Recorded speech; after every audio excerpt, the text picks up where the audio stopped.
And the next thing I hear is that, worst time of my life, which is when I crashed that airplane. So my gear was up, the most basic thing, and I failed to do it. One of our key elements of safety is stop work authority at our company. Do you feel empowered enough that you can literally stop our CEO from walking in a unit without his gloves on or without his ACE monitor, right? So are people empowered and supported enough to say, yes, this is our culture, this is who we are as a company. They say, I can stop work, I can make a change, I can be a difference. People make mistakes. Yep. That's not an excuse for people. That's not the absence of accountability. That's not what that means either. Right. But what that is we understand that humans are humans. People are people. Mistakes are going to occur. So it's really a matter of not if, but when. And when that occurs, going back to the process of safeguards, do we have the proper safeguards in place so that when a human makes a mistake, that it protects them from, the absolute disaster or fatality? You can't operate off luck. Gentlemen, welcome. Thanks for having us. Hey, we're glad to be here. All right. Phillips 66 is a Fortune 30 energy giant with over 13,000 employees, where operational excellence is a daily requirement for survival. Today, I'm joined with Ryan Blevins and Ryan Soule. Yes, sir. Both gentlemen I've had the privilege of getting to know, both standout performers there at Phillips 66. That's my words, not yours. But welcome, gentlemen. So we got to hang out at Phillips 66 a couple months ago, which was an amazing experience for me. I want to talk to that specifically. Before I get there, though, I just want to let you all introduce yourselves as we get going. So, Ryan Soule. Yeah, Ryan Soule. I'm a manager for field learning and development with the company. Been with them about 24 years. Started in operations in Ponca City, Oklahoma, and now stationed at headquarters. So, working on the L&D side, and it's been a fun journey so far. It's been good. I love it, man. And your passion for the company is evident, man. You have been through, from start to finish, worked your way up. It's great when you see someone who's done it, because you just have such a great perspective, I think, on how the whole thing works, how the whole machine operates. So your passion's been, I want to hear more about why that is before we get there, though. Ryan Blevins. Ryan Blevins. Actually been with the company 20 years now. Wow. Currently a senior safety specialist for our global safety organization. Actually started in Ponca City as well. Ponca City, worked my way over to Bartlesville, Oklahoma, and been in Houston now for about 11 years. Wow. So both of us been with the company quite a while. Yeah. Yeah, in Blev, it's cool if I call you Blev. Mm-hmm. Yeah, so everybody calls me. Everybody calls me. Yeah. Well, except for me last time, I kept calling you Ryan. But one of the things that stood out to me in talking with you is just your appreciation for safety. Being an aviation background, see how the two are just so similar. Because it's like on your worst day, you better be good enough, and I felt like that was certainly the case. Yeah. Phillips 66. Do you agree? Yeah, safety is our number one priority as a company. It's the foundation of really the industry. And without safety and we can't operate. Safety is our license to operate. And without that, we don't exist. And our employees carry that out. It's not just me. I'm one person. But as an industry, safety is everyone's priority and everybody's responsibility. So we as a company in Phillips 66 really hold that strong. Well said. Mm-hmm. I think there's something about both you guys when it comes to the company, you love it. You love the people, you love what it stands for and what it does. So what do you think makes Phillips 66 what it is, Ryan? Yeah, I mean, the way they take care of their people, their assets, the communities that we operate in, that's what really stands out for me. How they put the people-centered part first, which, Ryan will talk about the human performance piece, the human piece of it, right? It's that human piece is what hits home for me. Whether it's, when I've had sick kids or when I've been ill or having opportunities like this, they take care of their people from the people aspect. That's why I'll be a lifer with them. Love it. Well, all right. So when I first met you guys, Lake Charles, Louisiana, Yep. We're hanging out. You all, it took about 2 seconds to start making fun of me, which I appreciated. I'm like, okay, I feel like I'm kind of in a fighter squadron, but y'all were kind enough to show me around the plant there at Lake Charles. And what struck me, walking around and I'm seeing all this, we call it in aviation safety promotion. Yep. So, it's safety management systems, very similar, but you see everywhere is safety promotion. And beyond that, you see these people that are behind it. And you just get the sense that people are they look out for one another, that these aren't just words on a wall. Right. Right? Like what you're saying, Blev, it's it's a culture it's stood the test of time. It's probably born out of some significant failures, perhaps, or things that are lessons learned. But then a refocus on the people and the magic, if you will, of Phillips 66. So, can you talk a little about that culture? What makes that culture so special? Yeah, so we talked about the human performance aspect, and Ryan brought that up, and really what we're looking within that from a cultural standpoint is how well we do our processes. Yeah. And part of that within our process is looking at the safety side of safeguards within a system. Yeah. And so we're really doing within the human performance standpoint is really within those processes. We're starting at the beginning and we're saying, okay, how do we do this process? How do we do it well? Are there deficiencies within that process that using the expertise and the people in the field, using their expertise to kind of talk us through and perfect that process and the safeguards within that process? And through that, you're driving that culture of ownership. Yep. And when you have ownership and people feel like they have a belonging within their job, that ownership naturally develops a culture and the safety of that culture. And so I really say the ownership of people and what people do, they own their processes. Yeah. And that's the beauty of how we work within a company too. I love that, because you can have all the banners on the wall, you can have all the theory of safety, but if you have no ownership, no accountability, you have nothing but banners on the wall, right? And we've got, sorry, Nate, to interrupt you, but we have a psychological safety aspect to that as well. Mm-hmm. One of our key elements of safety is stop work authority at our company. Do you feel empowered enough that you can literally stop our CEO from walking in a unit without his gloves on or without his HUS monitor, right? So are people empowered and supported enough to say, yes, this is our culture, this is who we are as a company. They say, I can stop work, I can make a change, I can be a difference. So that's a big piece of it too, that psychological safety part. I love that. And, thinking back on the Blue Angels, one of the things that I think that correlates well to is this idea of mutual respect, right? So at its core, it's like, hey, we don't put anyone on a pedestal. It's everybody is all fallible human beings. Mm-hmm. But the same token, we're going to give each other high respect and high grace and allow this process of continuous improvement and ownership and accountability to really take root. Because if you're trying to save face, if you're trying to, if you have let's say a zero defect, go for zero mentality, which you hear throughout the industry, throughout various industries, right? What does that do? Well, it tends to go in the face of our human nature, right? Mm-hmm. If you're saying like, hey, we want to be perfect, well, I've never met a perfect person. Correct. I don't know if you all have, but I'm still on the lookout, right? I've heard of one, but he died and rose again. So I'm sitting here looking like, man, why won't we just acknowledge the fact that we are going to make mistakes, but have a culture, as you talked about, of accountability, of ownership, where it's like, hey, I made this mistake, but I'm going to tell everyone immediately when it happens, so it doesn't snowball into something bigger, right? And then we're all going to get to learn from it collectively together. So it's almost like you just explained exactly what we do within human performance. So the first principle of human performance is understanding people make mistakes. Yep. Right. That's not an excuse for people. That's not the absence of accountability. That's not what that means either. Right. But what that is we understand that humans are humans. People are people. Yep. Mistakes are going to occur. So it's really a matter of not if, but when. Yeah. And when that occurs, going back to the process of safeguards, do we have the proper safeguards in place so that when a human makes a mistake, that it protects them from the absolute disaster or fatality, right? So it's again with that understanding of the principle of people make mistakes. Yeah, so but I think that's born out of doing work that really matters, right? Mm-hmm. Doing work. It's not. There's a lot of people that talk about this stuff, and it's like, hey, but we really value safety. But when safety is no kidding, life or death, as you all deal with, correct. Like an aircraft carrier environment, right? Mm-hmm. You clear out all the noise and you figure out, well, what actually works? Yeah. And it's this culture. So, all right, so we had this wonderful opportunity to go and discuss this, Blue Angels and high performance, and but did a keynote down in Lake Charles, which was fantastic. But what were some takeaways from that? What was your impression, Ryan, when you went, post event, walking around the site? Yeah. What'd you see?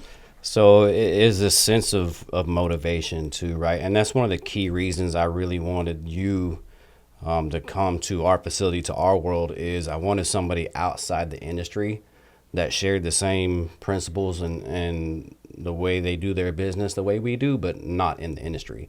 So we could correlate that to say, hey, you know, we do it too. Yeah. And obviously your energy that you brought, I mean, you know, I sent you the video when I was in Lake Charles a few weeks ago of the, you know, glad to be here stickers on everybody's placards on their doors, right? And it was that piece, that maturation that I seen at the site of those people felt invigorated again to just go do what they're doing at a higher level, to continue to build that continuous improvement mindset of we're not maintaining. We're going to continue to improve and build and be better, better, better. So, I mean, that's contributed to you as well, you know, for what you did and the message you did, what you were able to weave in our things into your keynote was just phenomenal. So, but you being genuine and the person you are was able to allow that to just take it up a notch. Well, I appreciate that. I think one thing that, you know, when you guys do work that matters, when it comes to Glad to Be Here, if it wasn't connected to a purpose larger than self, right? Do you think it would stick as much? I mean, because you all are fueling the economy. You're providing the jet fuel that you all saw being utilized this morning, right? We sure did, up close. Yeah. So, but you all, I mean, it's without Phillips 66 and companies like it. I mean, this whole economy grinds to a halt. Game over, right? So do you connect to that? Absolutely. Yep. On so many levels too, you know, the respect, the humility, the openness, the accountability, you know, the gratitude, everything that the angels, you know, that you shared with us, we do that too. We you know, that's our energy in action. It's the first thing I think of, right? Our 4 key pillars that we operate on and out of, it's the same way. We, you know, working for the greater good, you know, creating an environment of trust, achieving excellence. You know, all of those that we do is so similar to that. But when you bring somebody in that kind of, I mean, we have the posters, we have the reminders, right? But when you bring somebody outside the industry that's can help reinforce those from a different angle and a different lens, it just gives you that sense of pride even deeper to just go be better and, you know, want to be the best. So completely relatable. You know, the HP principles that Ryan's talked about, the learning teams that he's leading. I mean, it's just, they all go together for that continuous improvement mindset and just how do we continuously make each other better, make the company better. I mean, it's a beautiful thing when it all kind of comes full circle. It is, but it's also a beautiful thing to see a company that has the values that are so well thought out like you all. I mean, when it comes to, there's a lot of companies that say we value trust. Yeah. You all specifically say we're going to cultivate an environment of trust, a culture of trust.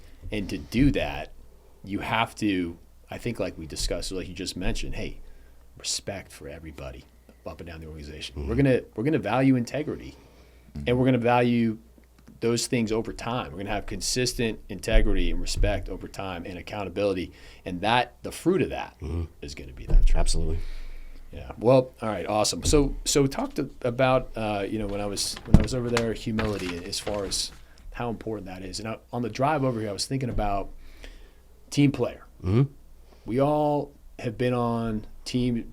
Blev, you play basketball. Like you've been on great teams, you've been on not so great teams. And I was thinking about like the teams that really stood out to me that were just like, man, this I could just be on this team forever. And why was that?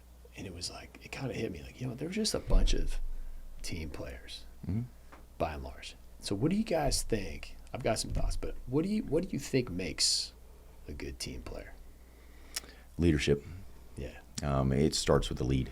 And leadership doesn't have to come in a way of the actual position or the title you're in. Yeah. You can still be a leader and be an individual contributor. And I looked at, we'll kind of talk about basketball, right? Yep. You know, a leader on a team doesn't have to be the highest scorer. It can be the one who gives the best effort, the best hustle plays, the one that supports the one who's your main scorer, right? So I think leadership comes in a whole bunch of different avenues, different levels of leadership as well.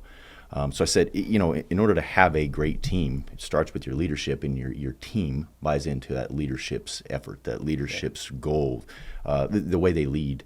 And I think that's, to me, that's the foundation of what makes the unity of a team. It has to start from the top. And not only that, but then, you know, the people who are doing the work, the people in the field, they have that buy-in of that model. They buy into whatever the leadership, you know, really kind of looks like. And I think to have the good people in the field, the people doing the work in the field, it's going to reflect on what that leader is doing as well. Yeah. So a leader doesn't, a leader has the ability, to kind of sit back and say, look what our team is doing. Yeah. And I think that's the beauty of what a good team really looks like too. That's beautifully said. One thing that I was thinking about, if there's a commonality amongst the team players, so you have that great leader, like you said, that just has that ethos, that carries that persona, that respect, that just somehow you want to follow that person. And the ones that have always stood out to me are the ones that are, they put the team above themselves. Correct. And the more of those people that you have, right, you create this synergistic environment where you want to be there, because it's not about one person talking about how great they are or egos being protected. And fundamentally, I think undergirding all of that is that concept of humility, right? Because those leaders are the ones that are like, hey, if I screw up, they're gonna be the first to say, guys, I wasn't where I should have been on that play. That's on me. Or like, hey, I should have passed, and whatever the case is. When it comes to Phillips 66, I'm sure there's a million examples of ways in which I overlooked something or could have done better. And that leader sets that tone out, that tone. And it's that mindset of, it's not about me. It's about the success of this organization, the success of the people that I'm privileged to lead, right? Yeah. And part of that, just to add one more thing that you just kind of made me think about, one of the other principles within human performance that we talk about is how you respond, and how your response matters. And part of that is responding with curiosity, seeking to understand. Correct. Right? Yeah, that's good. I think historically we've had an approach, over the years, right? We say the old school approach, if you will, of the first thing you want to do is naturally blame someone for something. Yeah. Right. Something occurs, something happens, and your natural human instincts is to say, well, what did you do wrong?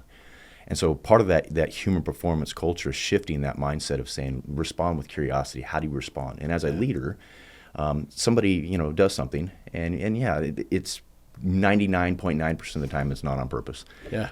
But how that leader responds to that is how you're going to gain learning opportunities from that incident too. So changing the mindset to learn first and understand what went wrong within the process and not who did something wrong. That's a huge shift of the change from a mentality standpoint. Yeah, that's great.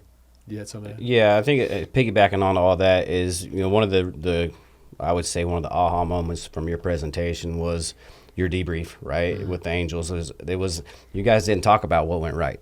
Right. You literally discussed what went wrong. That's the humility piece, the being humble enough within yourself in front of your team to be vulnerable and say, hey, this is where I screwed up. You saw the smoke. I popped it because that's me. I did that.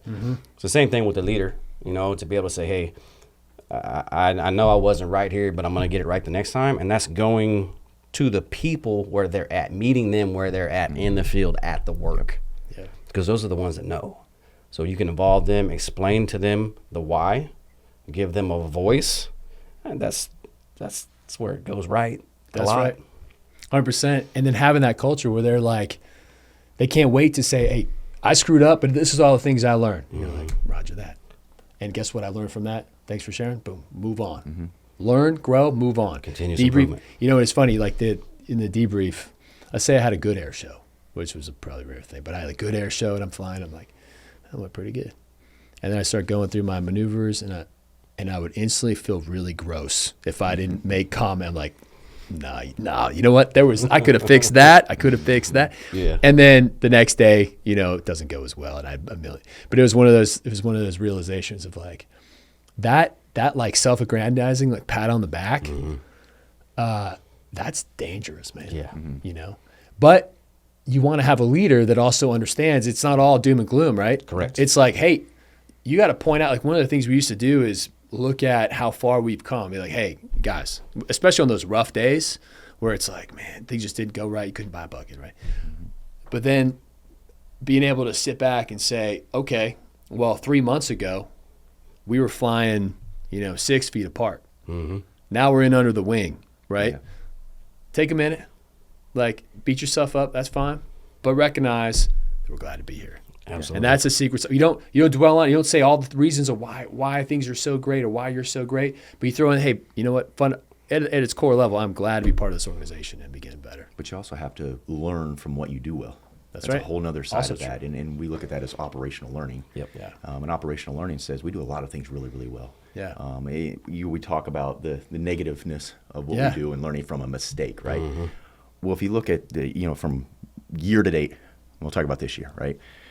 We have incidences that occur, but that's your 2 to 4% of 100% workload throughout a year. Wow. Yeah. And so you think about that, of 96 to 98% of the work that went well, some of it's probably lucky. We've had some lucky things that didn't, end up in something negative. But there's a huge opportunity for us to learn of what goes well and what do we do really well. And as we do these learning teams to really progress on the operational learning, the value of that is, what do we do well? And some other sites may struggle at that same process, but this site does it really, really well. So let's dig into that and say, how do you do this? Talk us through the process so that maybe there's some learning opportunity to now share that across the organization as well. That's so cool. It's so key to get it across the enterprise, right? Because if it happened here, it's going to happen or can happen somewhere else. So we're protecting our brothers and sisters at other sites ahead of time. Yeah, because we caught it here. So getting that knowledge sharing piece is key for us at Phillips 66 and the industry. We can prevent something catastrophic from happening. That's our responsibility to do so. Totally. But I love what Blev said about like, hey, this is going really well here. How do we take this, let's call it a center of excellence,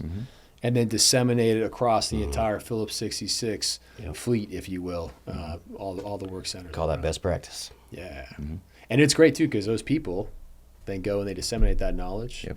And it validates them for all the great work they're doing. Absolutely. And then they get to, cross-pollinate, meet other people from other teams, form relationships that then can, again, drive cohesion, that's awesome. Yeah. Knowledge sharing.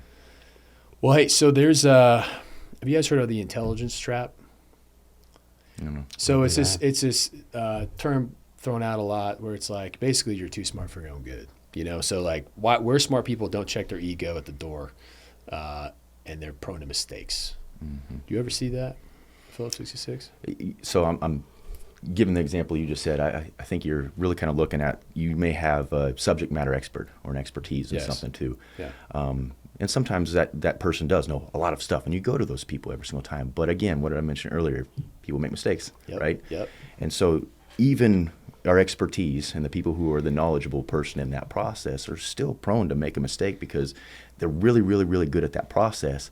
And because of that, complacency sometimes does happen, and you overlook steps within that process because you're so comfortable within it too. Totally. And so I look at, I've always said this too, is you take someone who's been in that job, say 30 years. I've been doing this for 30 years.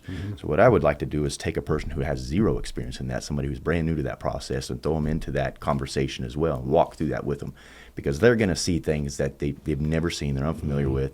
So they're going to spot things, they're going to ask questions, and it's going to start those conversations with your expertise that are going to be like, oh yeah, you know what? I didn't think about that one. We haven't done that in a while. Right? Totally.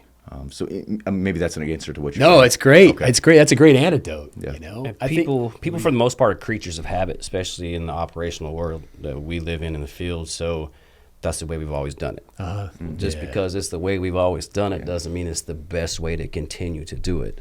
With that growth mindset of continuous improvement is how do we improve on it to make it better, more reliable, safer, all of those aspects that we can do. And change is hard. I understand that, but change is okay. That's right. I mean, whether it's AI or a digital tool, something like that, we have to keep up as a company with the times, or we're going to get left behind. We refuse to do that. So I love it. What do you think about taking that old dog, that 30-year-old old dog, 30 year in the company old dog, and say, hey, time for some new tricks? People are going to say, oh, they can't do it, right? They can't do it. And that goes, in my opinion, to this concept of belief levels, right? And it cuts both ways, because it's like, hey, this person who's been there, who's the expert, who your expertise can be a stumbling block for all the reasons you just described, Blev, of like, hey, this is the way we've always done it, right? But there's something about that humility of like, hey, we're just going to reintroduce this humility. You're going to just put on that badge of humility for a day. You're going to talk to somebody, from outside your organization, and you're just going to go through it, go through whatever your process is, talk through it. And because the thing is, when you're always the expert, there's a trap, there's a stumbling block in that, because you're always expected to have the answer. Right. You're always expected. And sometimes maybe you start deviating a little bit. You're like, instead of saying, I don't know, you'll come up with something. I think but very quickly, again, it's a trap. So having the humility to understand, like, hey, I am fallible, and I can still be learning and growing, which gives me, I think it's a good segue into this next topic, which is the skills gap widening. All right. So your industry, I know you guys have seen where you have, again, this 30-year employee, and then you have the new person Yeah. who is filled with energy, maybe not, Maybe too much. maybe too much, Yep. right? And the old dog's writing them off. Yeah. And that's why I say this belief level thing cuts both ways, right? Because we talk about, in the keynote, it's like people don't perform at their potential; they perform at a belief level. Right. You elevate belief levels, performance will follow. Okay, great. On the individual level, I can believe more in myself. I can learn and grow. But what about that 30-year-old old dog with the new young buck who's coming in filled with all kinds of energy? Yep. They're saying, I don't know if I want to invest in this guy or girl. I don't like their attitude. I don't believe, right? I don't believe that they can do as good a job as me. I don't believe they have the work ethic. I don't believe they have the care that I have. It goes back to that belief level. But what happens if they put on that, again, I'm just supposing here, guys. I'm just talking out loud. But what happens if they put on that attitude of humility? No, I'm going to serve this kid. I'm going to invest in them. Yeah. And I'm going to make it my mission to make this person as good or better than me. Yeah. What happens then? So I think that's I'm gonna spin this just a little bit, because in working in L&D now, learning and development, having come from the field, is I've lived those training offerings, the next corporate initiative, right? So having my team that has over 95 years of field experience as facilitators now delivering those offerings, is you have that credibility, you have that buy-in, because I was one of you, I was a peer at one time, right? So that's one thing that I lean heavy into with my current role, is having that experience and expertise. I came from the field. My team is from the field. Ryan came from the field. So we have those war stories. We've shared some with you, at dinner. They're real. They're legit war stories. They are, and with very real consequences and terrifying. Absolutely. Yeah. But back kind of the old dog, right? Is you gotta the whiffing piece, right? What's in it for me? Yeah. So if you can explain to them the why we need you to help, to make the money and retire. That's the goal for everyone, right? Yeah. Don't want to work forever. We're going to make our money and go retire while we have our health. Yeah. To where we're able to pass that knowledge down, and remind that old dog, guess what? You were a pup too. That's right. You were a pup too. Yeah, well so said. if you can have that conversation of, tell me about a good leader you had or a good supervisor you had, what made them good? Yeah. And then that's what's going to make the next person good. Now go take that knowledge that you gained and that experience you had of what made them good, and go deliver that, right? Share that knowledge, because we all wear the same shield. That's right. We're all Phillips 66. So just those small conversations you can have and take it to a people level, it can change the game a little bit. It can change the person's attitude. But it's the main part is the people piece of it. The work always gets done. The work's going to get done no matter what. But take it to the people level and explain the why and what the impact that they're going to have on not just the current, but the next generation and the next generation. I mean, there's people that have valves named after them in those facilities, some good, some bad. Yeah. But, it was an experience, and that person did that. So that's the part I love, especially about being able to go back to the field, is to see those guys and help, deliver that knowledge transfer. Yeah. So, I can see that energy in your eyes, man. Yeah. Just like, you go back. You guys have instant credibility. I mean, I remember in the military when there was somebody that had been there, done that, and they carried themselves like you all carry yourself. I mean, it's just like instant. I want to follow that person. I want to learn from that person. There's another buzzword out there. It's thrown out a lot that I'm curious about what you think. It's this idea of quiet quitting, right? So you have this younger generation. They kind of just like half do something, they get by for a while, and they kind of just fade away, and maybe aren't. Do you all deal with that? Yeah. Okay. So tell me a little about what that looks like. Well, I don't necessarily think it's just Phillips 66. It's everywhere. I mean, if you look at the industry, there's attrition everywhere. Yeah. People are just moving left and right. The grass is greener on the other side, if you will. I mean, that's kind of the approach, right? Yeah. But I'm kind of really piggybacking off of what you said, too, is having someone find the ownership and the pride within what they do. And sometimes we look for that instant gratitude, that instant, this is what I love to do. And people don't necessarily find that right away. Right. It might take 10, 15, 20 years for you to say, here is my purpose. This is what I'm really good at. This is what I like. But you got to get to that point first. And really from an industry standpoint, you really have, I kind of look at it, you have that 3 to 5 year window. within that 3 to 5 year window, if people aren't finding that this is what I love, this is what I do, it's on to the next one, Yeah, right? they're gone. Yep. And so I think it is challenging from an industry standpoint. It is challenging to keep not just people, but keep the talent, Yeah. and learn. And once you learn it, not allowing them to really kind of move on and go to the next thing. And there's your new talent. You lost it, right? That's right. And so I think it's going back to the foundations of ownership and pride within what you do, and having that enthusiasm to really want to drive that to the newer population, not necessarily that's just right. younger population, Yeah. but a new population. I think that's it, man. Because I wonder how much these people would quite quit, quote unquote, if they had a leader that was investing in them. Yeah. Right? 100%. Like it's almost like if that leader was saying like, okay, look, I understand you have a lot of energy. You got a lot. We say in aviation, a lot of thrust, no vector, right? So it's like, hey, they're full of energy, but notice, I'm going to guide you. I'm going to invest in you. I'm going to invest my time because I want you to succeed, and thereby, this company will continue on. But also, that's what they're paying me to do, and that's why I'm here. And I believe in you, right? I believe in your ability to learn and grow.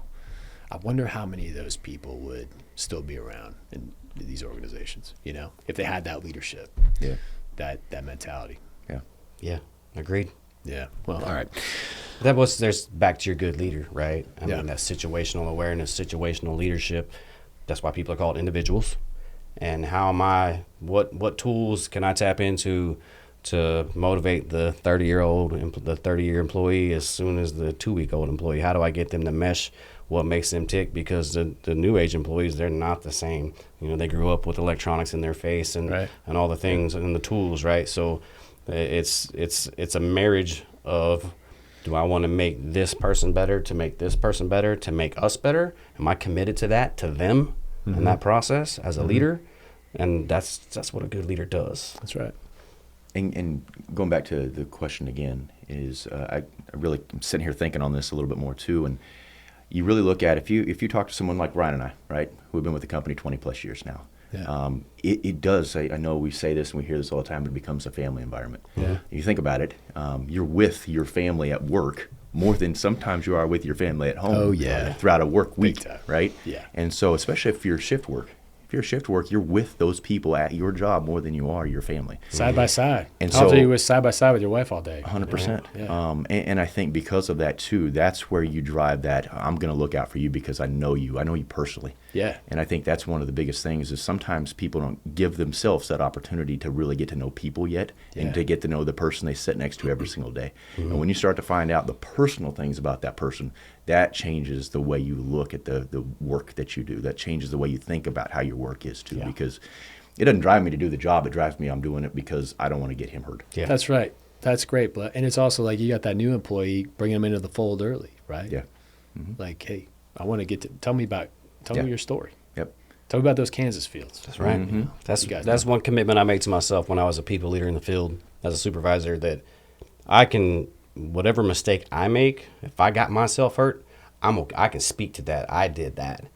But if I made a decision or a choice or felt somebody needed to go do something and they got hurt, what would I feel like going to knock on that person's family's door and delivering that message of this person was hurt because of me? Yeah. And that's why we don't leave booby traps. That's why we have, good shift reliefs and good turnovers, because, we have that communication, because everybody wants to go home safer than they showed up. And that's our job and responsibility as coworkers to make sure that happens, whether it's in the field or in the office. That's no matter what. The parallels between the military, what y'all do, it's like, it's just so, it's crazy. It's almost just completely the same mentality. All right. Let's see here. I want to make sure we're hitting all these things that they want us to talk about. All right. So let's talk about the brief execution debrief. You talked about turnover amongst shifts. How is that universally across Phillips 66? How is that incorporated? How is that, what is the formula for that, and how is that done rhythmically, if you will, or habitually, day in and day out? Right. So there's several meetings that take place that are mission critical every day. You have your start of the day meeting with your ops leaders and maintenance leaders to make sure that this is what the refinery needs right now. If it's a break-in work, emergency work, anything like that, it may affect a different operating unit. So we've got a throttle rate here to make sure this repair gets done, then we can come back up. So those are first. When the operators come in, they have their team, rollover meetings, usually between 4 and 5 in the morning, 4 and 5 at night, however that team's changing shifts. So they're saying, hey, this is what I did on my rounds, this is what I found, this is what I saw, this is what equipment we need to get ready for the next day. It's everything is clockwork. There's so creatures of habit. I mean, when I was an operator, I could go do my round blindfold because that's what I did every day and every night. Yeah. And it's the same thing, right? We're having those communications, we're having those talks, and then you have a meeting with your supervisor. They come and have that. You have meetings throughout your shift, meetings throughout the day if you're a maintenance crew. So everything is, the communication is always there because it doesn't always just affect you and your operating unit. An upset in your unit could affect something downstream or upstream, and you have to go talk about that. So those take place multiple times a day between all the folks that are out there. And you also have, just like you guys do, I mean, you have checklists, you have documents, you have things that you have to do. I mean, it's no different than what we have. Yeah. You have permits. Permits are in place. You have to have a permit before you can start a job. And part of that permit process is what we call a joint job walk. The joint job walk is essentially you have the people who are going to be affected or a part of that job are required to do that walk. It's a communication line, right? And so part of that is not one person's going to know every single thing about it. So it's having the right people to walk that job first before work starts, to have those conversations to make sure everything's captured, everything's identified, the hazards that are associated with that job are identified so that we can mitigate or reduce, right? Yeah. And that's crucial to any job, is that joint job walking, having the right people walk that job first before it starts. I mean, so you got in that machine today, right? I mean, how many checklists and conversations do you have before you even hit that button? Yeah, no, quite a few. I mean, and there's a whole team of people that I'm working with to make sure that jet is ready to go fly. But I'm curious when it comes to that team walk, what makes, because you've been on thousands of them, I bet, right? Yep. What makes one walk better than the next? Like, what happens when you just do a walk and like, man, I might need to go do that again? Like, what is that dynamic like when you have that really good turnover between teams, or you feel like I've got my arms fully around the problem versus like, I don't know what I just witnessed. Like, what makes the difference there? Well, I'll say one thing is the expertise. We talk about that a lot too. You have to have knowledge of the process you're walking. Yeah. And I think that's the most crucial thing when you're learning something new, is you have to learn what you're handling, what you're about to do, right? Yeah. So I think that's the foundation, is just the expertise and the understanding of what you're looking at. But then you have those people who have the additional knowledge within that process of doing that walk. And then the biggest part about that is the conversation. Yeah. It's crucial. It's not just writing it down and looking at it and what we call pencil whipping things. It's the conversation in the process. Call it gun decking. Yeah. Okay. So see, different pencil words, whip, gun right? deck. Mm-hmm. Yep. So, but that's what it is. It's crucial within the context of what that communication is. The context of what you're actually capturing and writing down. It's not just writing it; it's understanding it too. Correct. So, there's a lot of things that go into that. Is, there's different types of work that we do in our field environment. We do preventative maintenance work. We call them PMs, right? We're going to service this pump while the sister pump's running, so it stays reliable, it doesn't break down, it doesn't leak. Now there's reactive maintenance too. We have a leak in this pipe right now, so we've got to go right now. We've got to pivot and we've got to move right now. So we've got to go. That is one of the most at-risk times that we have because that work isn't planned. We haven't talked about it like we did the PM. We haven't scheduled it, any of that. So, other than unit startups, unit shutdowns, and turnarounds, those are the most critical, high-stress environments that we live in. So, but we've had time to plan those. The unplanned work is where it gets really, the communication has to go up. And we have to be able to say, hey, you know what, we're going to stop. Stop work authority is huge in those are our words. So being able to feel comfortable enough and that psychological safety piece, hey, just take a step back. Hold on. How do you train to that? So let's say you have that event that was unplanned, all hands on deck, something's going awry. How do you all train to that? It's not so much the training, it's the preparation that you put, you invest in your people from a technical standpoint, the knowledge and the skills to know that they're the best in the business. I'll put our folks up against anybody in this industry right now because I've seen them in action. I've seen what they can do, whether it's the emergency response folks coming in to fix an incident or if it's the actual craftsmen and operators working together to get it shut down real quick, to get it cleared real quick, to get it absence of energy, and then our guys are coming in literally right behind them to cut that pipe, weld on new flanges, to get it put back in, pulling a pump that's leaking. I mean, it's the preparation piece that that we don't work and everything's going to go smooth every day. We know that environment. We chose that. We said yes when they offered us that job. Yeah. So how do we plan for it to know that we get paid, not only to know, we don't get paid to just go do it. We get paid for what we know when we need to know it. So that preparation, so what's that look like? Like, so these folks they go through schooling and then on-the-job training. Absolutely. And then, That's the biggest one. Yeah, OJT. And that continuing education too piece, right? Those refreshers that we set up, that's learning and development 101. Let's get you what you need to know to go do your job safely and successfully. Now, how do we continue to build your knowledge base to help you retain those, layer those things in day to day, year to year, refreshing you to be better. So that's the learning and development. And that's my space now, right? So that hits home for me, because am I adding value to that person right now, whatever their role is? Are they retaining it the right way? Are they taking what I need them to know from the message? Right. So that's such a key piece to that, is teach you now, continue to teach you later. And even in that process too, the training process, we worked with their group throughout this year on the safety side of updating some of those trainings. Over the years, you've got training after training after training, and some of those have just been stacked on top of each other, and you may have 10 different trainings for the same concept. Yeah. And so it was really just combing through a lot of those trainings with their help, and then really them guiding that effort, to be honest with you. And then we provided the help of saying, well, this is what that content should look like, or changing some of that content to make it more value-adding. Cool. And so does it make sense? We can sit here and watch a CBT, but does it make sense to you taking that? Yeah, sure. And is this going to be eyes glazed over, or is it going to be like real-world relevant information? Yep, absolutely. Right? Yep. Yeah. That was a big compliance effort that we've taken on, is, nobody needs to have 12 training offerings for that one piece. Standardize it across the board. Everybody has one. Absolutely. Let's refresh it. Maybe let's make it into a video now instead of just a click job here. So just keeping the learner engaged the whole time so that they do retain it. Yeah. In aviation, we have simulators, right? Yeah. And you would think that the great training happens in the airplane, but often the sim is where the real magic happens. As much as we hate simulators, you go in there and you always find the worst airplane ever. It's catching on fire, you're losing engines, whatever. It's falling out of the sky. But that's where you learn how to react, right? Because people say, you'll rise to the occasion. No, you fall back on your training. And so having real world training like what you all just described is, I think, how you get people to respond in those moments. And we've been, adapted. People learn differently. We know that.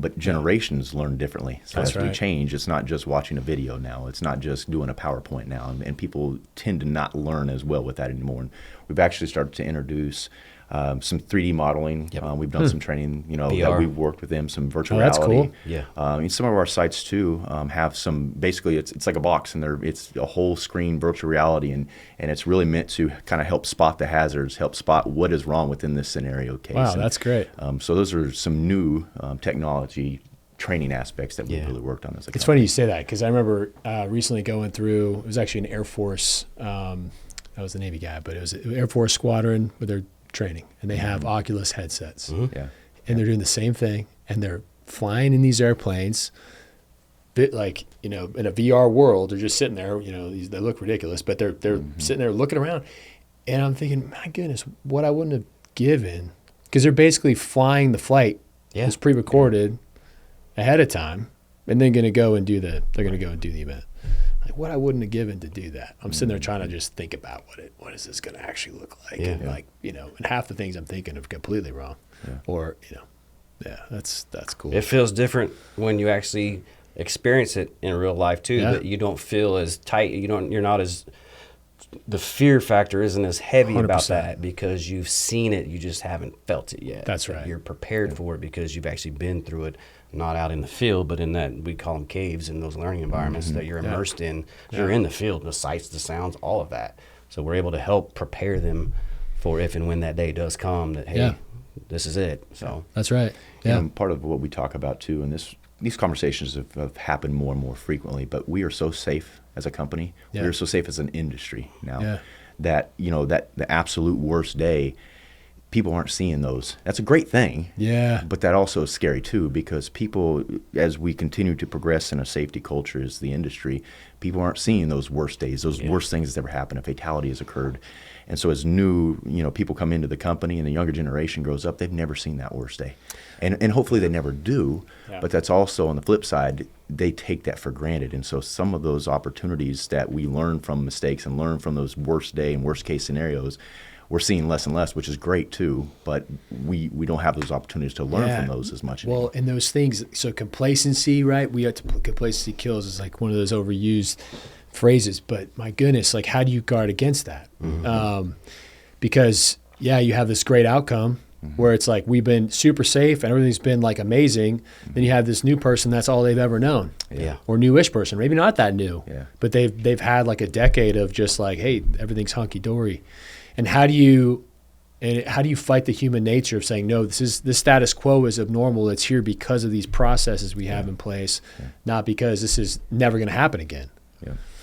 That's one thing we struggle on the Blue Angels. So historically, the team has about a 10% fatality rate, which is insane. That is. Right? That is. It's insane.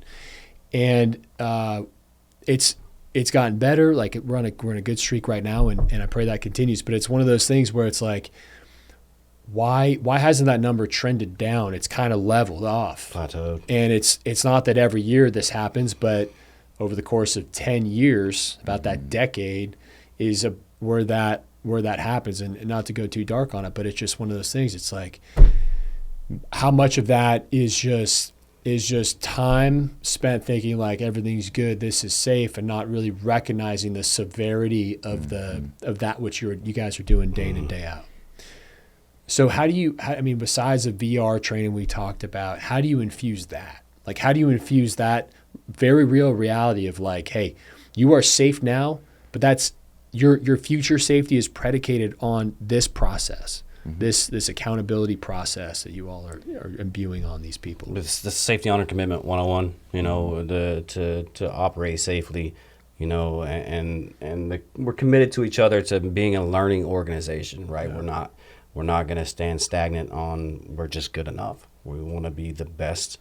We feel that we will be the best. And having this mindset shift that we're going towards continuous improvement is what's helping drive that.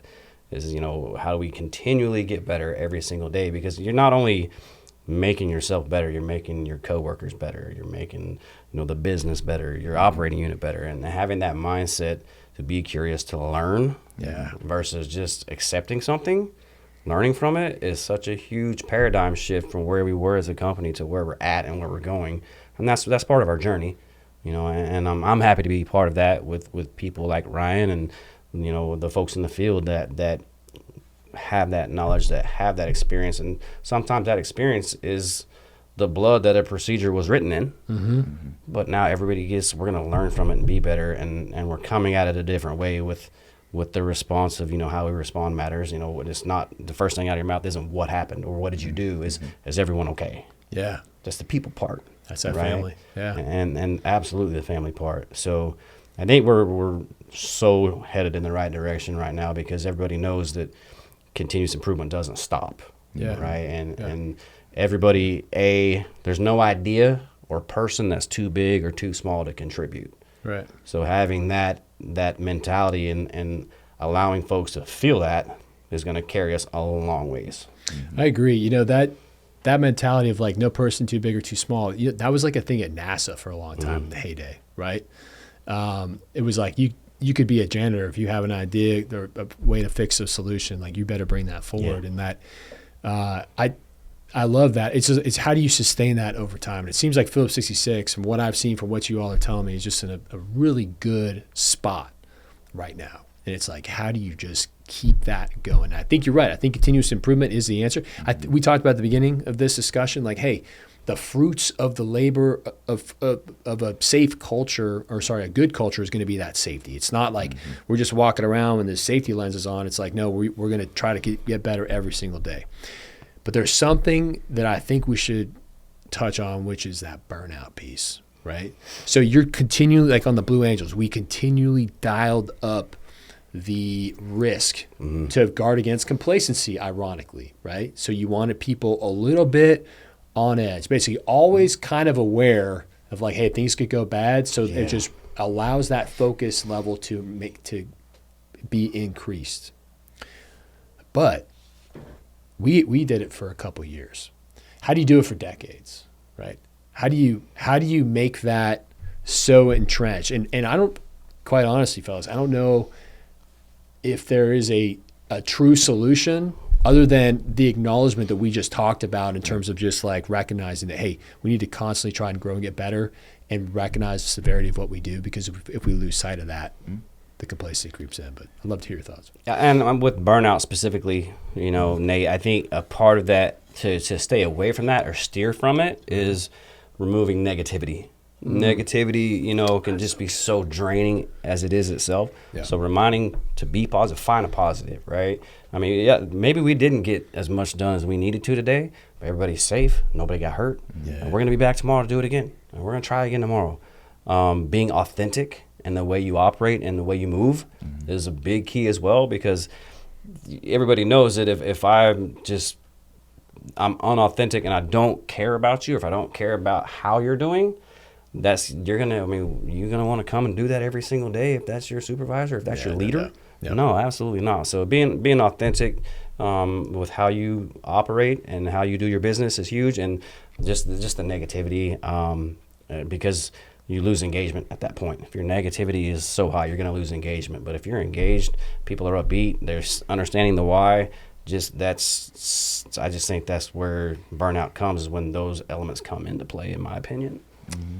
Right, I think you're right, man. That's great insight. I think about like days. So you get on these runs where things are going really, really good, and then you get some bad weather, or just we don't fly as well, and then we have this lull. And it's exactly right. It's leadership. It's that gratitude. I think you nailed it. Just coming in there and being like, let's zoom out a little bit. Yeah. Right. I like to say gratitude is that off ramp to any emotion you might be experiencing. Right. Mm-hmm. It could be like, let's find that gratitude. Yeah. Let's take a breather, maybe. Maybe we've been just going at it too hard.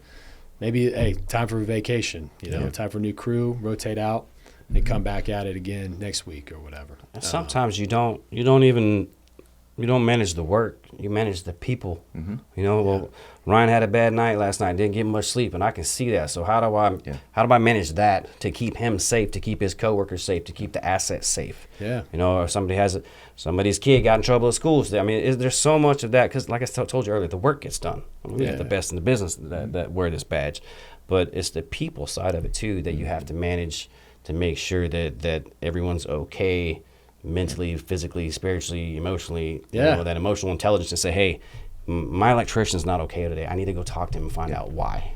And you have to also know that electrician, to know him that, hey, he's off today or she's off today. Why? Yeah. Or they feel comfortable coming to you and saying, hey, Blev, hey, Ryan, like, I'm not up to par today. Here's why. My kid's sick. Empathy goes so far. Yeah. And empathy goes so far. Well, and that goes back to the family feel. Right, and that's what we were talking about earlier. Is these are the people you see, these are the people you're around, and getting to know one another, not just because of work. I get to know you because of who you are and what you do outside of work. So you invest in each other too. Yeah.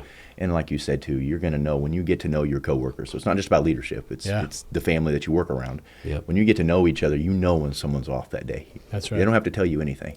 You can know that they're out of character. They're just not themselves today. And everybody has a bad day. Mm-hmm. They've said they never had a bad day. They're lying, and that's the start of it, right? That's right. But I think you get to know people. I mean, I've had the opportunity to work with some amazing, great coworkers throughout my career at this point. Yep. And the first thing you do is you invest in who the person is. You invest, and you want to know more because you want to know what makes that person tick. What does that person not do well or not like about what they do, and can you compliment each other? Everybody has something they're really, really good at and something maybe they're not so good at. But guess what? A team complements each other in that process too. Yeah. And so I think, like you both are saying too, it's getting to know the people you surround yourself with at work too. Yeah. And that matters. That matters a lot. Totally. I mean, it's everything. Mm-hmm. So with AI coming, automation coming, what do you all think about that? Do you think we're going to, it's going to be easy to lose sight of that? Yeah, well, naturally, anytime you put technology and you lose human contact with that, you're going to lose some of that. However, the AI is huge. I mean, we're investing big into that, and not just us. I mean, the whole industry, the world is going from an AI direction, right? Yep. And when you have that, you do take out some of the human error when AI does that, but I still don't believe it's perfect, right? Somebody still has to input that information for AI to understand it, first off. And when something does occur, you still have to have somebody to physically start, stop, open, close, whatever that process is on the field. You still have to have people there. And so I think the interaction it will go down a little bit, but you're never going to replace people. Yeah. And I think and I think it's a benefit. It is a benefit. I think we're seeing some great use out of AI right now from our angle as well. It's a tool. I mean, it's a tool that it's the same like we said earlier, keep up or get left behind. So how can we make that benefit our people, our processes, our procedures to help us be the best that we want to be? Yeah, and go back to the mindset we talked about earlier, the old dogs. Well, we're the old dogs right now in a lot of ways, Yeah. We are. And I'm seeing this AI wave, and it's cresting, and it's coming. And it's like, okay, good. It's here. All right. So let's learn it.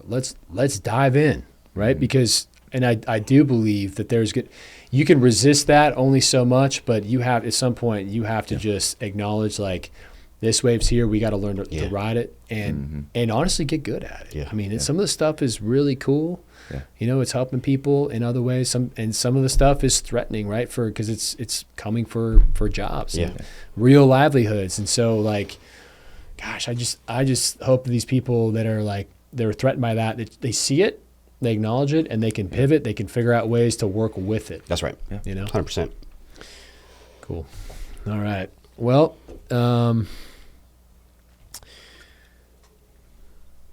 Let's see here. I want to make sure that we cover all this stuff. They had a lot of different. Anything that you're seeing over there that you want to discuss? I mean, this is like this format here is good. I think you guys have just been crushing. Yeah, I mean, that's the authentic piece, right? We're just able to sit here and talk about it versus, having to think on the fly. And I think one thing that I'd like people to kind of take away from something from this that you haven't heard from you yet. You've got a pretty unique story about flight school. That I'm gonna put you on the spot with this one. Yeah. Because that's that humble piece, that humility that we've shared. But I'd like to hear your story of that because I think that just drives it home even further. Yeah. Because I saw what you did today, in that machine, and obviously your Blue Angel history, but about didn't make it, right? Oh yeah. But what you guys don't know is it goes back to well before. So what Ryan's referring to is when I crashed that airplane. I'll get to that story. But but what started, so I graduated from college as a student naval aviator, right? And I was super excited. I mean, about as excited as like a 22-year-old could ever be. I'm going to flight school. I got 3 months to wait. And in that waiting period, I had to get a second job when I was in college to pay for eye surgery. So I had 20/40 vision. I had some astigmatism. And the Navy said, hey, you could go and get eye surgery and get that all fixed up, and then you go be a pilot. I said, roger that. So I started to sell shoes, Nordstrom's, no big deal. I'm selling shoes. And went off to get my eyes fixed, and I was seeing like 2015. So again, then I got accepted into the flight program, got commissioned as an officer in the United States Navy, and on my way to flight school. And then I get this letter about 2 weeks after graduation that says, due to your preoperative eye diopter measurement, basically my eyes were outside of the limit that they had decided was going to be the limit for that year. I had too much astigmatism. I was redesignated student naval flight officer. It's a backseater, right? And I was devastated. Yeah. I went to my leadership, and I was like, it was the ROTC battalion commander at the time, or I guess he's the officer in charge. And I said, hey, sir, they're telling me this. And he goes, well, I think you should just kind of accept that. And, you'll be a good naval flight officer, backseater. And I said, okay, don't like that answer. Didn't like that answer. And had to do the legwork and figured out that diopter measurement had taken place or been put in place like a week after my surgery. So I wrote NAMI, it's called the Naval Aerospace Medical Institute. I said, hey, is this retroactive? And they said, no. Congratulations, you're redesignated student naval aviator. Best of luck at flight school. So that was the first time when I was like, dream almost completely derailed. And I got my humble pie, but unfortunately it didn't sink in as well as it should, right? And so went off to flight school. Didn't have any flight experience at all, but in my mind I was thinking, I was like, I'm going to be great at this. I love airplanes. And went through a screening process where I flew like a very basic Cessna 172 basic airplane. Went through a week of ground school, week of flying. Had about 9 hours total flight time at the end of that. And one of my instructors told me that I was a natural pilot. He said those words. And I was like, yep, roger that. Sure I'm am. going to take that as gospel, and I'm just going to tell everybody, which I did. I told everybody. I still remember the phone call. I was like, hey, I'm a natural pilot. This is going to be great. I'll be flying off aircraft carriers in no time. And, the ego of a 22-year-old. Oh, of course. Goodness gracious. So embarrassing. Went off to start flying in flight school, and then it's my 4th flight in the airplane. It's a T-34 Turbo Mentor, fully aerobatic, flight trainer. You can do all kinds of fun things in that airplane. This was dedicated landing practice flight at Waldron Field, adjacent to Corpus Christi Naval Air Station. It's an outlying field where we go and just do practice landings. And we're going around the pattern a bunch. I was just not doing very good. And instructor certainly had his hands full. I was landing everywhere I wasn't supposed to, as I told you guys before. It was not good. And finally something clicks. I roll out on runway centerline for the first time. And I remember he's just elated. He's like, oh, thank goodness. Finally, learning has occurred, And he calls me a stud. I ever told you guys this. He said, hey, nice job, stud. I remember that again. Well, who wouldn't? Super embarrassing. I remember all this stuff. But again, what was he? He later found out he was calling me student for short, right? So nice job, stud. Oh, okay. Feeling very, very studly. Turns out that's not what he was referring to. Yeah. And the next thing I hear is that, worst sound of my life, which is when I crashed that airplane. So my gear was up, as you all know. My gear was up and locked. Now I'm belly landing an airplane. And, I'm in a plane crash. And so you have a process there, right? Yeah. Within that. So yeah. how do you miss a process? Because we get those questions all the That's time, great. right? And that's usually a response is Yeah. you have a procedure, you have a policy. How did you miss that? Yeah. That's the response part, 100%. right? I had a landing checklist. What I was supposed to do. So then a different response would be like, how can we improve that process so that Yeah. it doesn't happen again? Yeah, right. Because I tell you what, in that scenario, early on, I'm instantly looking to blame. Who can I blame? But I ran out of options almost instantly like that. It's Yeah. just me. I'm the pilot at the controls. I have an instructor, but I'm the pilot. The landing checklist is not very hard. 1, 2, 3 down and locked. You're counting your green lights, your landing gear. Okay, your flaps are set. In that airplane, that's kind of all you really need to worry about, right? Your flaps are set. You get your make sure your fuel switches are good to go, and you're not too fast. The most basic thing, and I failed to do it. But what came out of that was this recognition of my fallibility, right? Also, this idea of like, hey, I'm this natural pilot. No, sir. I have a lot to learn. I probably had a couple good days, but I have a lot to learn, and I had a whole bunch more bad days. What I recognized is that, like, hey, look, this is about learning and growing from every single flight, every single moment in the airplane, every debrief when someone's telling me how messed up I was. I'm just writing it down, soaking it all up, right? Because fundamentally, I realized that it wasn't about having something to prove or telling my parents or girlfriend or whatever, my friends at the time, that I was going to be this pilot. It's like, no, I need to get better at this. And I suck right now. I need to get better. And what's funny is I have still yet to have a perfect flight. Yeah. Right? There's no such thing. I can find something I did wrong or could have done better every single day. Yeah. And the moment that ego creeps in and says, oh man, that was really good, it's just get out. It's a killer. Get out. That's right. It just stymies progress. And what's really crazy about this too is if you look at what you do in your profession and you look at what we do too, if you look at an incident, an accident, something that occurs in our industry, right? Yeah. We're really, really, really good at the high level, the high risk, the high hazard stuff of planning and walking and communicating and doing it to almost a perfection, right? Right. But if you look at the injuries and incidences that occur in our industry, they're the ones that are the routine, they're the most basic. They're the things you said, it's the basic thing that you missed, right? Because it's that level of acceptance from hazard recognition. And we take that for granted. The hazard's always there. That's right. It's never going to go away, but we've become so comfortable because it's a routine, it's a simple process, and then we're lucky. and we're lucky, and then we're not lucky one day, and that small little thing bites us, and that's where that injury and that accident occurs too, and you can't operate off luck. That's right. It's a terrible tactic. It's disaster every single time, right? So luck and hope. Are the things Hope is Can't not a depend plan. on it. No, Hope is not a plan. and those are things you got to get better at, right? Yeah. Because those little small things can create catastrophic outcomes and events, and 100%. because of the areas and what we work in and around. A small little thing can become catastrophic and really can become a fatality. Yeah. And those are things we say we got to learn from it. We were lucky today, but we might not be tomorrow. Totally. It's like there's so many things in aviation which I assume are almost super useful in your industry, where it's like there's nothing more important than that what you are doing right now. No, In the present. absolutely. In the present, it's like those thoughts or whatever, what you have for breakfast, or what you got going on, some kids' baseball game, that does not matter. Focus, because you're not going to actually see that what you're supposed to see if your mind is elsewhere. Right? We used to had a commanding officer who would say you need to pre-flight the airplane. He would say see with seeing. You're like, that makes no sense. What are you talking about? See with seeing. But what he's referring to is like, use your eyes.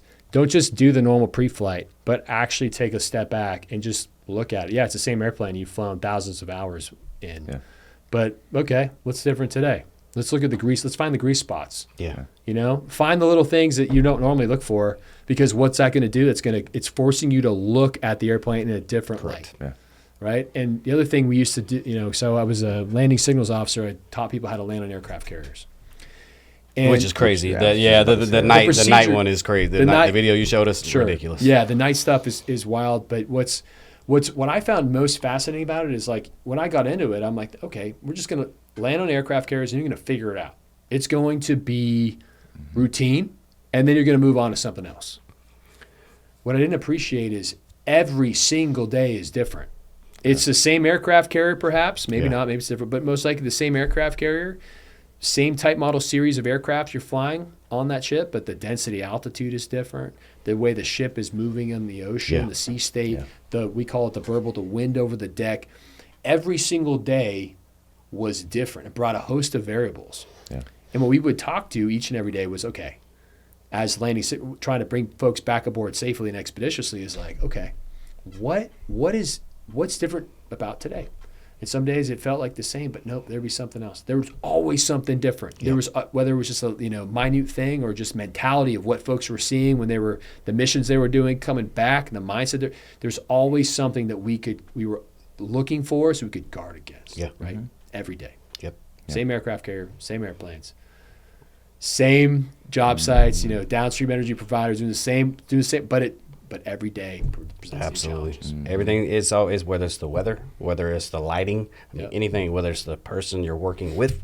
There's always something different, and I think that's where we can appreciate what we do collectively. Whether it's flying that machine or making sure that we're getting things done safely and reliably. There's so many parallels to what you guys do and what we do, and that's why it's easy to talk about it, because it's what we live, it's what we do.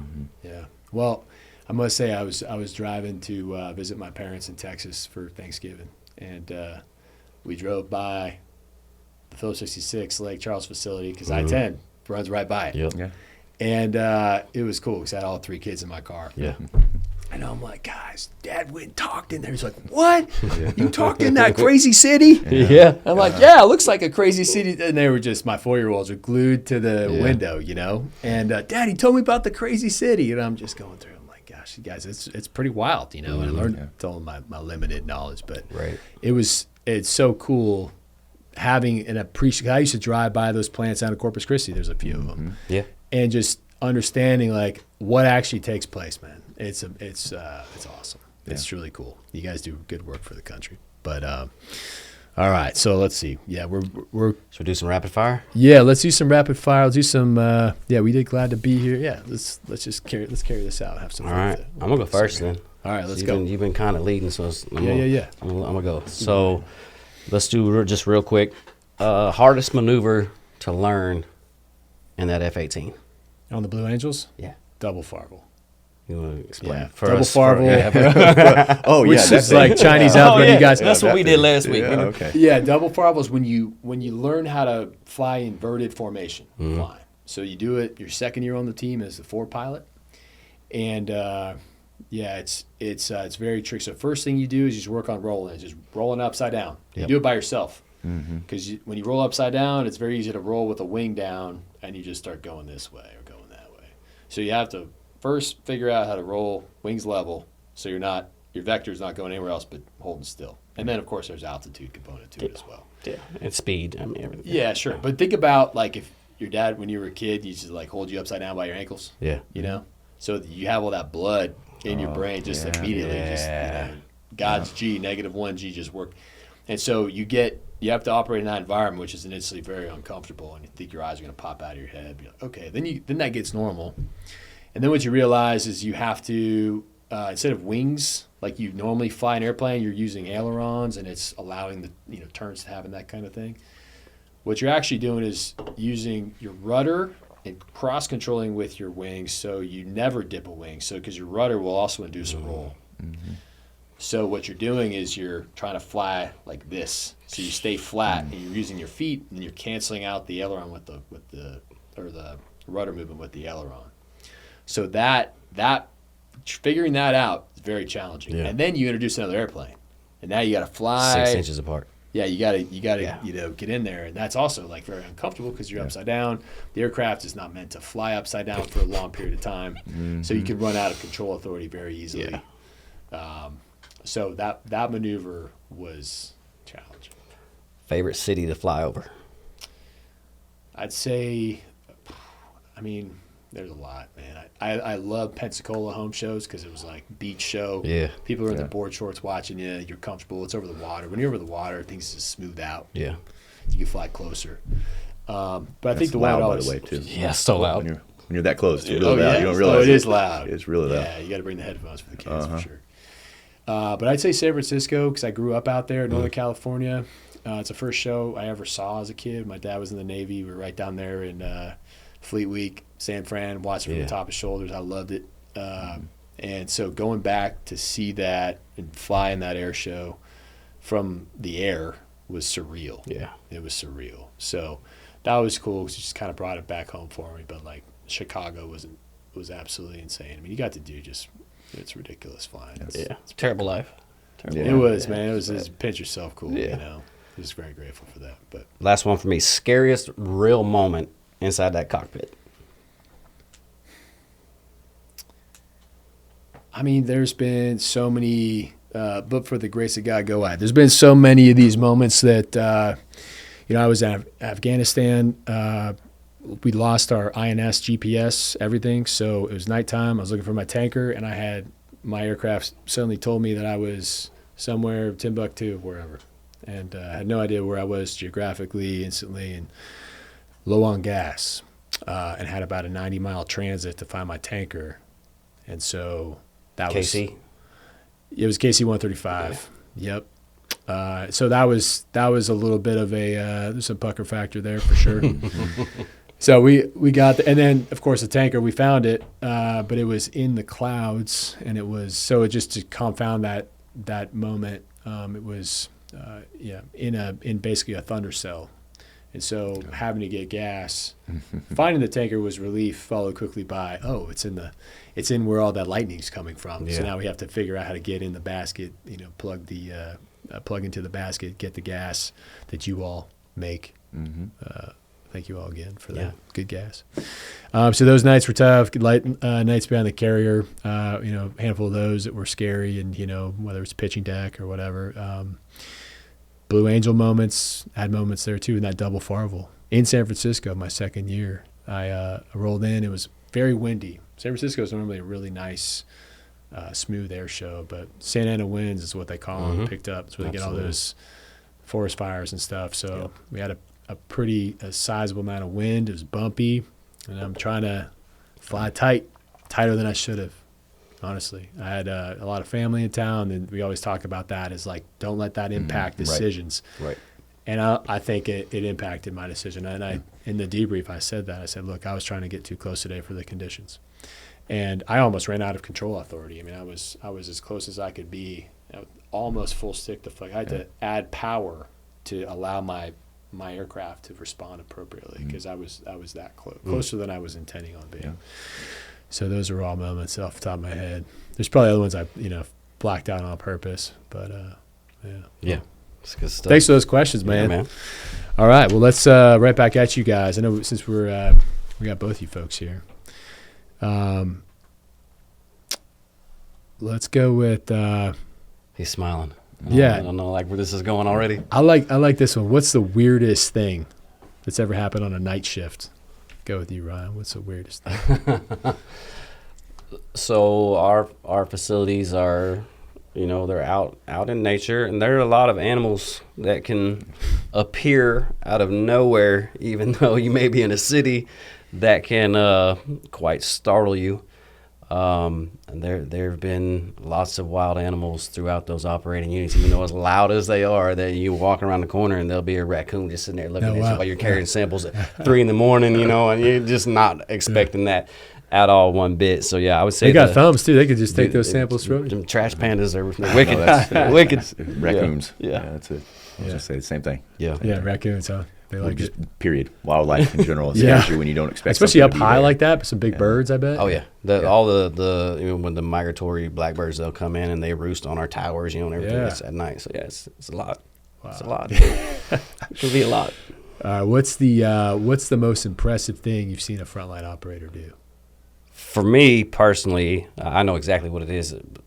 So we have console operators. They actually are up in our central control room running the automated units from remotely, right? They're not down in the unit. You have outside operator who does the physical valve turning, the pump switches, things of that nature. But then you have someone up on the console actually running, adjusting rate, adjusting pressures, temperatures all day long, all night long. And the most impressive thing that I can think about from that standpoint is how good that console operator was.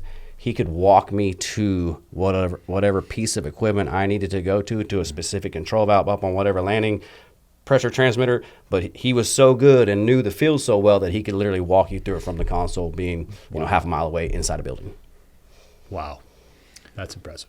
And we have some sites within our gas plants within Phillips 66, and part of a new operator training is they have to write out the whole P&ID and the flow patterns of the process that they're actually supporting and operating. And so you'll see in some of the conference rooms on dry erase boards, they literally have the whole P&ID drawing written out. And how they flow within all the piping there, and they basically draw that out by memory. Wow. Yeah. So it's not something they have a cheat sheet in front of them or a diagram in front of them. They're literally drawing out that whole process, start to finish, like by that. memory. Where's that fuel molecule going? And so part of their completion, if you will, as a new operators, they have to basically draw out the whole layout of that plant before they're able to operate it on their own. And so it's a huge practice. That we've seen quite a bit in some of the gas plants. So. That's cool. I mean, that definitely, I feel like, would just like create a bunch of experts, inside and out, literally. That's what we talked about earlier. Is you have to know your process, you have to know your unit, you have to know what that works. Yeah. Before you can really do anything else. Mm-hmm. That's awesome. All right. Let's. The last question here is a moment where either one of you guys can answer this. A moment where you personally thought you needed humility. Where humility was the answer. Long story short for me is we were doing some bundle change out, some overhead exchangers. We had some bad harmonics, so the way the process was flowing through them was causing the piping to shake and vibrate really bad, which was screwing everything up. So we had to change that. They were titanium bundles. We had to take them out and replace them with carbon steel. I had a contractor group coming in to do the work, basically a small turnaround, if you would, a little outage. I was going to go walk the job out with them, but one of my pump mechanics had a question and needed help right then, so I sent them out to walk the job, make sure we have everything we need. I mean, we're reducing crude rates, so that's costing us money, so we got to turn around quick. I went and talked to my pump mechanic. They came back down. They said they're good. They don't need anything. Long story short, I didn't trust but verify. I took their word for it. A day into it, what we said was going to take 3 days, I realized real quick it was going to take about 7 the way we were doing this. Yeah. So I had to call my boss, tell them what I did and didn't do, then walk myself up to the maintenance manager, Brad Baker at that time, who I beyond looked up to and helped make me who I am with this company, and explain to him what I did and didn't do. Yeah. And that was probably my most humbling humility moment that I've had so far with this company. Yeah. Bet you learned a lot from it, though. I sure did. Yeah. I sure did. Yeah, I think for me, it's there's always continuous moments of humility, and I think it really kind of starts from people look to each one of you, same thing. They look to you for the advice as you're supposed to be the expert in this, and there's constant bouts of humility. It's like I don't really know the answer to that, and so bring yourself back to ask questions because we never have to stop learning. We always continuously learn. Yeah. And so I think part of that humility standpoint is I'm not going to know everything, nor will I ever. Yep. And so it's taking that step back and not having to be overconfident and almost arrogant to a point sometimes of saying, I don't know, I really don't, but I'm going to find out the person that does know the answer, and then I'm going to learn after I ask that question too. Of now I have that kind of feather in your hat. Now it's like, okay, now I understand it better. But it's being able to kind of put your pride aside and say, I'm just going to answer it with what I think I know, because you can't think what you know, you have to actually know. And so being able to humble yourself and say, I've got to ask. Yeah. And part of that is continuously learning about everything. Dude, Absolutely. well said. Well, gents, I just want to say on behalf of John Foley, Inc., who I'm proud to serve, glad to be here, myself, what y'all do at Phillips 66 is real work, real people, doing a job that, again, it's integral to what we need in America. It's fueling our economy, but more importantly, the great men and women that work in those plants. Man, you all are surrounded by some wonderful people. It's been an honor to get to know both of you and a lot of them. So on behalf of the team at John Foley, I want to give you guys, this is a challenge coin. We hand these out a lot in the military. So thank you guys very much for that. Thank you for what you do. And again, it's been my honor and a privilege. So I echo all that back.